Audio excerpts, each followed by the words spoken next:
Hello hi ನಮಸ್ತೆ welcome to the channel. ಎಲ್ಲರೂ ಹೇಗಿದ್ದೀರಾ? ಐ ಹೋಪ್ ನೀವೆಲ್ಲರೂ ಆರಾಮಾಗಿದ್ದೀರಾ ಅಂತ ಅಂದ್ಕೊಳ್ತಾ ಇವತ್ತಿನ ವೀಡಿಯೋನ ಶುರು ಮಾಡ್ತಿದ್ದೀನಿ. ಅದಕ್ಕೂ ಮುಂಚೆ ನನ್ನ ಚಾನಲ್ನ ಯಾರಾದರೂ ಸಬ್ಸ್ಕ್ರೈಬ್ ಮಾಡ್ಕೊಳ್ತಾರೆ ಈ ವಿಡಿಯೋ ನೋಡ್ತಿದ್ರೆ ದಯವಿಟ್ಟು ಚಾನಲನ್ನು ಸಬ್ಸ್ಕ್ರೈಬ್ ಮಾಡ್ಕೊಳ್ಳಿ. ಹಾಗೆ ಪಕ್ಕದಲ್ಲಿರುವ ಬೆಲ್ ಐಕನನ್ನು ಕ್ಲಿಕ್ ಮಾಡೋದನ್ನು ಮರಿಬೇಡಿ ಆಯಿತಾ. ಬೆಲ್ ಐಕನ್ ಕ್ಲಿಕ್ ಮಾಡೋದ್ರಿಂದ ಒಂದು ಜಾದು ಆಗುತ್ತೆ. ಅದು ಏನು ಅಂತ ಗೊತ್ತುಂಟಾ? ನಾನು ಅಪ್ಲೋಡ್ ಮಾಡುವ ಪ್ರತಿ ವಿಡಿಯೋದ ನೋಟಿಫಿಕೇಷನ್ ಫಸ್ಟ್ ನಿಮಗೆ ಬರುತ್ತೆ. ಪ್ರತಿದಿನದಾಗಿಯೇ ಬೆಳಗ್ಗೆ ಬೇಗನೆ ಎದ್ದು ರೆಡಿಯಾಗಿ ಆಫೀಸಿಗೆ ಹೋದೆ. ಆಫೀಸ್ನಲ್ಲಿ ಸ್ವಲ್ಪ ಸಿಸ್ಟಮ್ ಸರಿ ಇರಲ್ಲದಿರುವ ಕಾರಣ ನಮಗೆ ಬೇರೆ ಯಾವ ಕೆಲಸ ಮಾಡಲಿಕ್ಕೆ ಕೂಡ ಆಗಲಿಲ್ಲ. ಆಫೀಸ್ನಲ್ಲಿ ಕೇವಲ ಮಿಲ್ಕ್ ಕಲೆಕ್ಷನ್ ಮಾಡಿ ಬೇರೆ ಎಲ್ಲ ಕೆಲಸವನ್ನು ಪೆಂಡಿಂಗ್ ಮಾಡಿ ಆದಷ್ಟು ಬೇಗ ಮನೆಗೆ ಬಂದು ಅಮ್ಮನಲ್ಲಿ ಟಿಫನ್ಗೆ ಎಂತ ಮಾಡೋದು ಅಂತ ಕೇಳುವಾಗ ಅಮ್ಮ ಹೇಳಿದರು ಚಿತ್ರಾನ್ನ ಮಾಡುವ ಅಂತ. ಈ ಚಿತ್ರಾನ್ನ ಮೊಸರನ್ನ ಅಂತೆಲ್ಲ ಹೇಳಿದರೆ ನನ್ನ ಮಗಳಿಗೆ ಭಾಳ ಇಷ್ಟ ಆಯಿತಾ. ಹಾಗಾಗಿ ನಾನು ಇವತ್ತು ಚಿತ್ರಾನ್ನ ಮಾಡಿದೆ. ಆದರೆ ಅವಳದು ಒಂದು ಸಮಸ್ಯೆ ಉಂಟು. ಅದೆಂತ ಗೊತ್ತುಂಟಾ? ಚಿತ್ರಾನ್ನ ಮಾಡಿದಾಗ ಮೊಸರನ್ನ ಕೇಳ್ತಾಳೆ, ಮೊಸರನ್ನ ಮಾಡಿದಾಗ ಚಿತ್ರಾನ್ನ ಕೇಳ್ತಾಳೆ, ಚಿಕನ್ ಮಾಡಿದಾಗ ಫಿಶ್ ಕೇಳ್ತಾಳೆ, ಫಿಶ್ ಮಾಡಿದಾಗ ಚಿಕನ್ ಕೇಳ್ತಾಳೆ. ಹಾಗಾಗಿ ನಮಗೆ ಅವಳಿಗೆ ಯಾವುದು ಮಾಡಿ ಕೊಡುವುದಂತಲೇ ಅರ್ಥ ಆಗೋದಿಲ್ಲ ಆಯಿತಾ.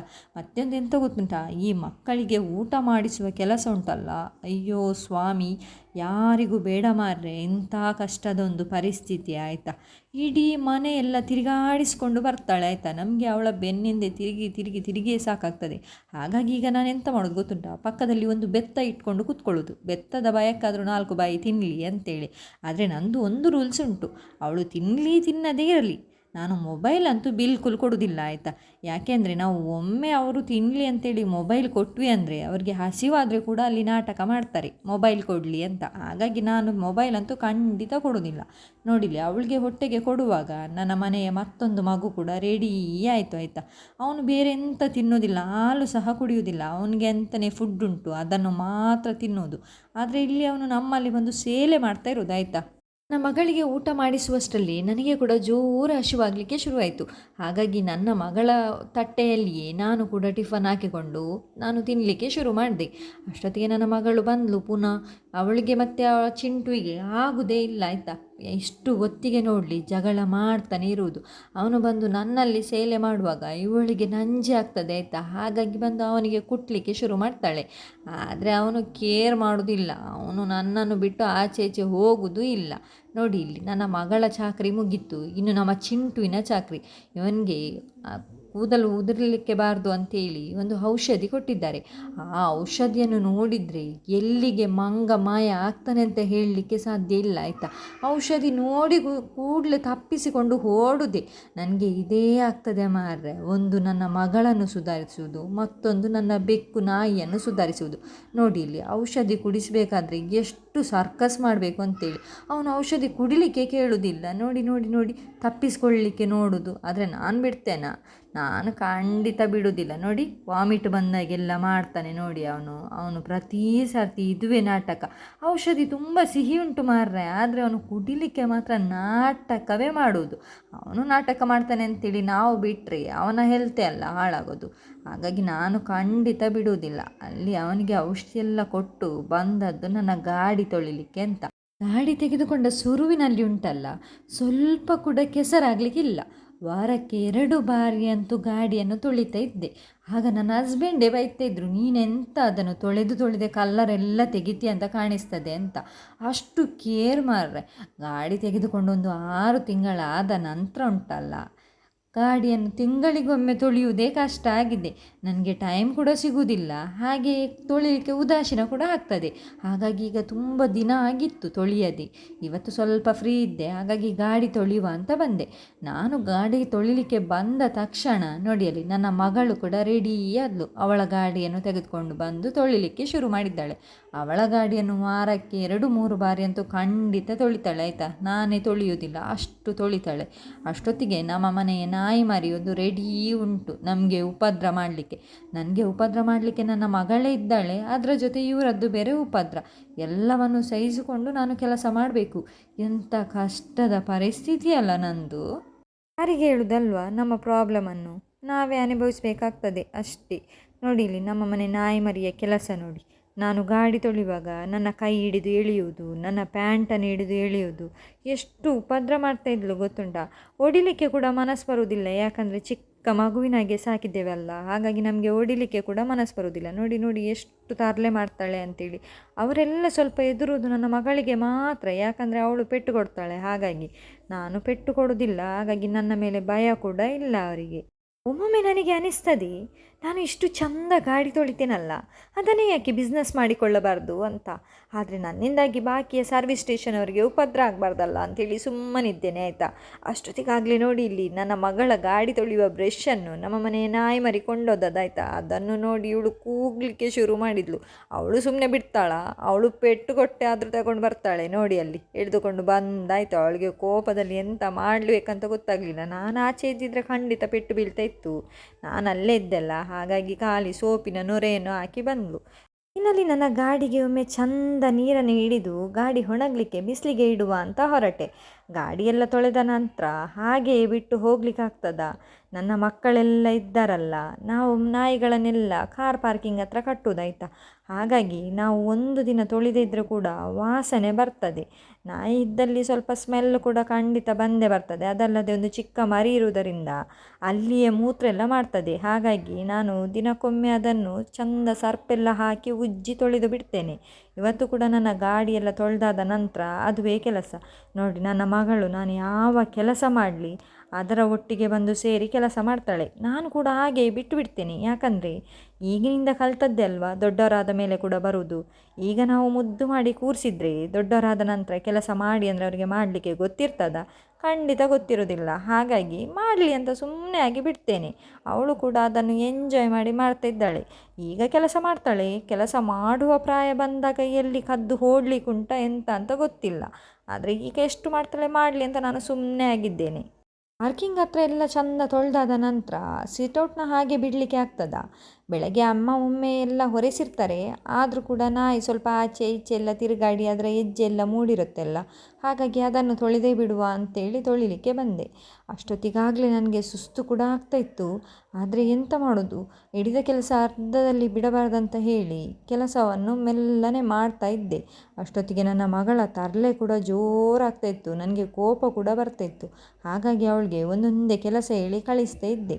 ಮತ್ತೊಂದು ಒಳ್ಳೆ ಕೆಲಸ ನೆನಪಾಯಿತು ನನಗೆ. ಅದನ್ನು ಮಾಡಲಿಕ್ಕೆ ಅಂತ ಹೇಳಿ ಒಳಗೆ ಕಳಿಸಿದೆ. ಅದೇನು ಅಂತ ಗೊತ್ತುಂಟಾ? ನನ್ನ ಮಗಳು ಜ್ಯೂಸ್ ಎಷ್ಟು ಚಂದ ಮಾಡ್ತಾಳೆ ಗೊತ್ತುಂಟಾ? ಹಾಗಾಗಿ ನನ್ನ ಕೆಲಸ ಕಂಪ್ಲೀಟ್ ಆಗುವಷ್ಟೊತ್ತಿಗೆ ಅವಳಿಗೆ ಜ್ಯೂಸ್ ಮಾಡಲಿಕ್ಕೆ ಹೇಳಿದ್ದೆ. ಅವಳು ಒಳಗಡೆ ಹೋಗಿ ಜ್ಯೂಸ್ನ ಎಲ್ಲ ತಯಾರಿ ಮಾಡ್ತಾ ಇದ್ದಾಳೆ. ನೋಡಿ ನೋಡಿ ಎಷ್ಟು ಚಂದ ಜ್ಯೂಸ್ ಮಾಡ್ತಾಳೆ ಗೊತ್ತುಂಟಾ? ನನ್ನ ಮಗಳು ಎಷ್ಟು ಗುಡ್ ಗರ್ಲ್ ಆಗಿದ್ದಾಳೆ ನೋಡಿ. ಅವಳನ್ನು ಸ್ವಲ್ಪ ಹೊಗಳಿ ಮೇಲಕ್ಕೆ ಇಟ್ಟರೆ ಎಂಥ ಕೆಲಸ ಬೇಕಾದರೂ ನಡೆಯುತ್ತೆ. ಆದರೆ ಜ್ಯೂಸು ನಿಜವಾಗಿಯೂ ಚಂದ ಮಾಡ್ತಾಳೆ ಅವಳು. ನಾನಂತೂ ಅವಳಲ್ಲಿ ಮಾಡಿಸಿಕೊಂಡು ಕುಡಿತೇನೆ ಆಯಿತಾ. ನೋಡಿ ಸಕ್ಕರೆ ಎಲ್ಲ ಅಂದಾಜಿನಲ್ಲಿ ಹಾಕ್ತಾಳೆ, ಆದರೂ ಕೂಡ ತೊಂದರೆ ಇಲ್ಲ, ಚಂದ ಮಾಡಿ ಕೊಡ್ತಾಳೆ. ನಿಮಗೆಲ್ಲ ಅನ್ನಿಸ್ಬೋದು ಇಷ್ಟು ಚಿಕ್ಕ ಮಗುವಲ್ಲಿ ಕೆಲಸ ಮಾಡಿಸೋದಾ ಅಂತೇಳಿ. ನನಗೆ ಅವಳು ಕೆಲಸ ಮಾಡಲಿ ಅಂತ ಏನೂ ಇಲ್ಲ. ಅವಳು ಯಾವ ವಿಷಯ ಖುಷಿಪಟ್ಟು ಮಾಡ್ತಾಳೆ ಅದಕ್ಕೆ ನಾನು ಅಡ್ಡಿ ಬರುವುದಿಲ್ಲ. ಅವಳು ಯಾವ ಕೆಲಸ ಕೂಡ ನಾವು ಹೇಳಿ ಮಾಡಿಸುವುದಲ್ಲ, ಅವಳೇ ಅವಳ ಖುಷಿಯಲ್ಲಿ ಮಾಡುವುದು, ಅವಳ ಖುಷಿಯಲ್ಲಿಯೇ ಕಲಿಯುವುದು. ಹಾಗಾಗಿ ಅವಳು ಇಷ್ಟ ಬಂದಾಗೆ ಇರಲಿ ಅಂತ ಬಿಟ್ಟು ಬಿಟ್ಟಿದ್ದೇನೆ ನಾನು. ನನ್ನ ಮಗಳಿಗೆ ಈಗ 4.5 ವರ್ಷ ಕಂಪ್ಲೀಟ್ ಆಯಿತು.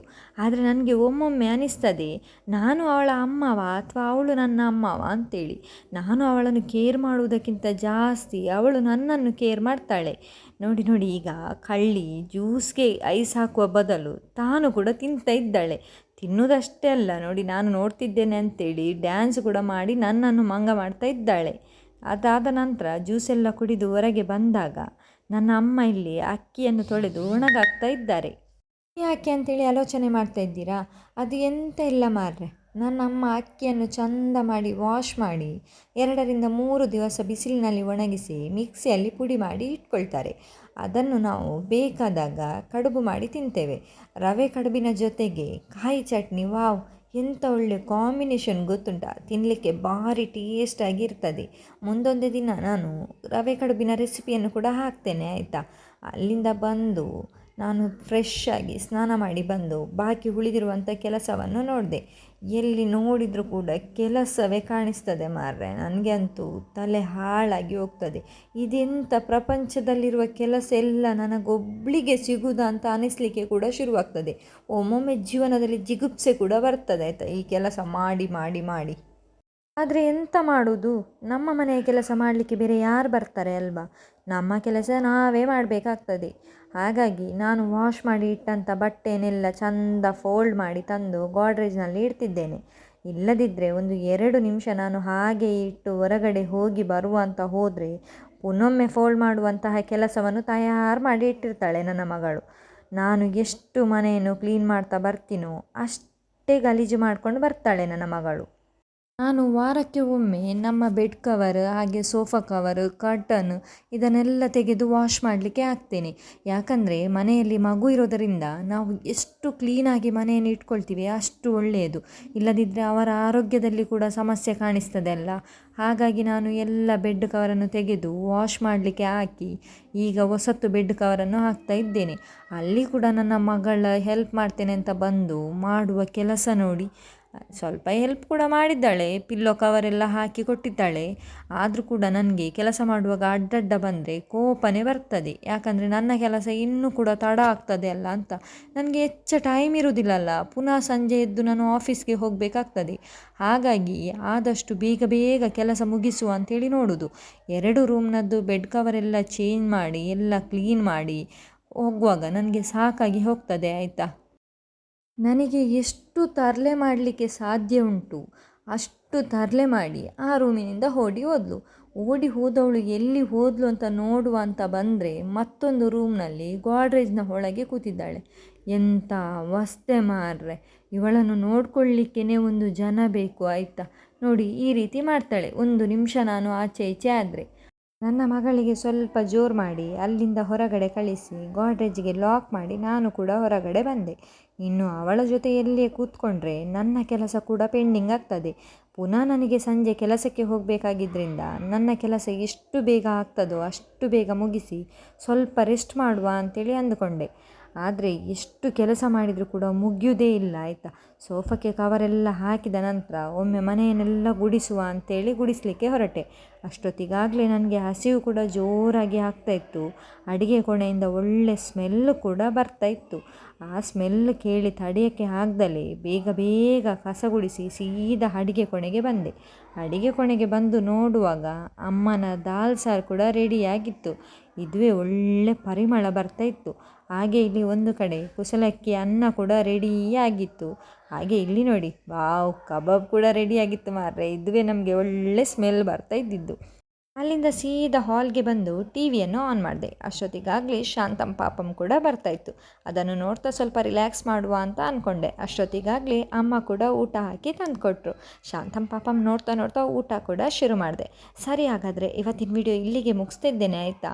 ವಿಡಿಯೋ ಇಷ್ಟ ಆಗಿದ್ದರೆ ಲೈಕ್ ಮಾಡಿ, ಹಾಗೆ ನಮ್ಮ ಚಾನಲನ್ನು ಸಬ್ಸ್ಕ್ರೈಬ್ ಮಾಡೋದನ್ನು ಮರಿಬೇಡಿ.